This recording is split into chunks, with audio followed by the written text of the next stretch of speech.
अस्सलामुअलैकुम students, welcome to Bright Future Academy. आज हम फिजिक्स की असाइनमेंट का पोस्टमार्टम करेंगे। टेंशन नहीं लेनी, फिजिक्स को बोझ नहीं समझना। चलिए स्टार्ट करते हैं। Graded assignment 1 semester spring 2026 general physics GSC 101।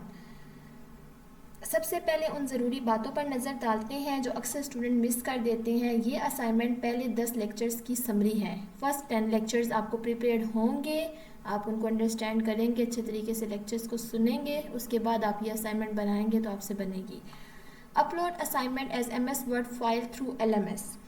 Assignment सिर्फ MS वर्ड में अपलोड करनी है, ईमेल मत करिएगा वरना 0 मार्क्स मिलेंगे। फॉन्ट टाइम न्यू रोमन और साइज भी 12 होना चाहिए, ये बिल्कुल मस्ट है। No excuses will be accepted by anyone if found to be copying और letting other copy.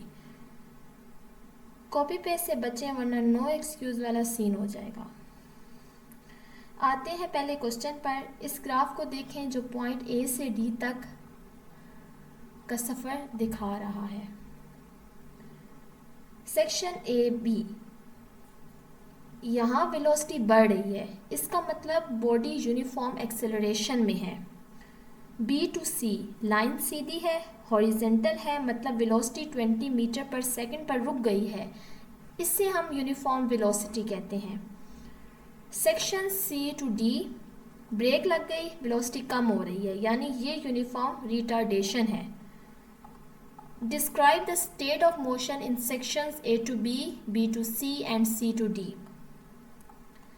Section A to B, the body is moving with uniform acceleration, the velocity is increasing at a constant rate। जैसे मैंने आपको diagram में समझाया, यहाँ velocity बढ़ रही है, इसका मतलब बॉडी यूनिफॉर्म एक्सेलरेशन में है। B to C, the body is moving with uniform velocity, zero acceleration, the horizontal line indicates that the velocity remains constant at 20 meter per second। Line Sidhi horizontal है, मतलब velocity 20 metre पर second पर रुक गई है, इसे हम uniform velocity कहते हैं। Section C to D, the body is moving with uniform retardation, negative acceleration, the velocity is decreasing at a constant rate until it becomes 0 at a point D। Brake लग गई, velocity कम हो रही है, यानी ये यूनिफॉर्म रिटार्डेशन है। Next question, calculate the acceleration in section A to B। हमने A से B तक एक्सेलरेशन को कैलकुलेट करना है। फार्मूला इसके लगेगा A is equal to VF minus VI divided by T। Initial velocity VI equal to 0 metre per second, final velocity VF is equal to 20 metre per second, time जिसे हम T से represent करते हैं 10 second. हमने calculation करनी है A is equal to VF minus VI divided by T।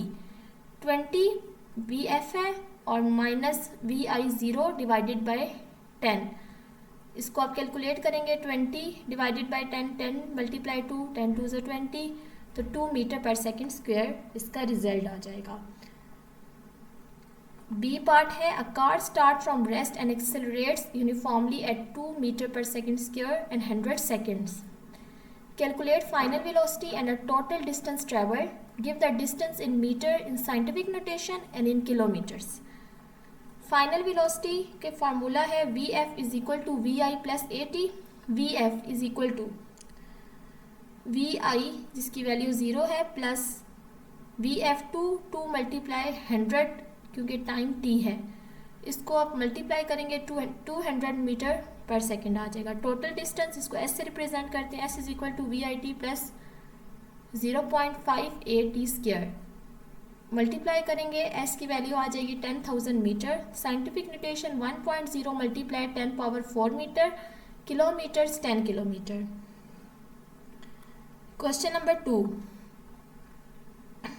a gas has a volume of 2500 liter at 27 degrees Celsius.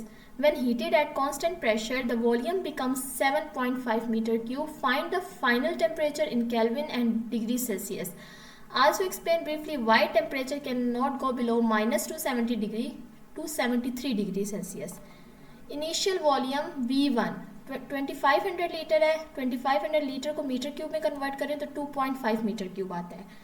Initial temperature T1 है, temperature T initial का 1, 27 degree Celsius 300 kelvin, final volume V2 7.5 metre cube.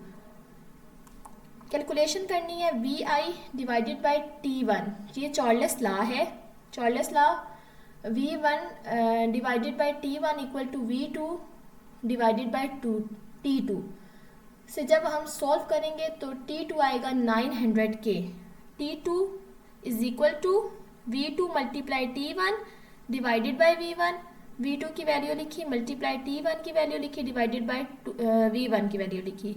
इसको हम calculate करेंगे तो 900K, 900 minus 273 627 degree Celsius. Why temperature can not go below, तो big why temperature -273 degree Celsius से नीचे क्यों नहीं जा सकता? इसे एब्सोल्यूट ज़ीरो कहते हैं। इस पॉइंट पर मॉलिक्यूल्स की काइनेटिक एनर्जी मिनिमम हो जाती है और मूवमेंट रुक जाती है। क्योंकि एनर्जी नेगेटिव नहीं हो सकती इसलिए इससे नीचे जाना पॉसिबल ही नहीं है। Question number 3, differentiate between distance and displacement. Distance क्या होता है?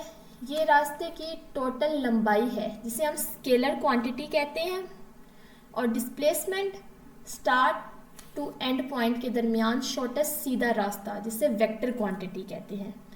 एग्जाम्पल, अगर आप एक सर्कुलर पाथ में भागें और वापस स्टार्टिंग पॉइंट पर आ जाएं तो आपका डिस्टेंस तो कवर हुआ लेकिन डिस्प्लेसमेंट ज़ीरो होगी क्योंकि आपकी पोजीशन चेंज नहीं हुई।